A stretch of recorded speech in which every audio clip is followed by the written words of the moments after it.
আজকে আবার আয়া পড়ছি নতুন একটা ব্লগ লইয়া। এটা হচ্ছে মিনি পিকনিক ব্লগ। তোমরা সবাই রে ওয়েলকাম।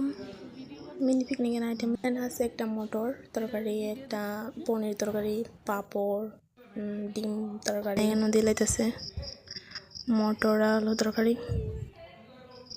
প্রথমে তাই আমার দিতে খুব খুশি লাগছে। এখানে পনির দিতেছে। ওয়াও,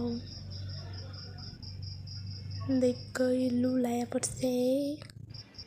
তোমরা কেমন লাগছে কমেন্ট করে জানাইও। এখন দেওয়া হচ্ছে ডিম কারি, দেওয়া হবে টিনাকে। টিনা, তোমার মুখটা লটকা রয়েছে কেরে? তো এখানে আছে অনেকটি, লয়ে যাও। এই তো আমার দিতেছে, তাই নিজে নিজে লইব। এই তো লয়ে লইছে। ওহো, খাইলো।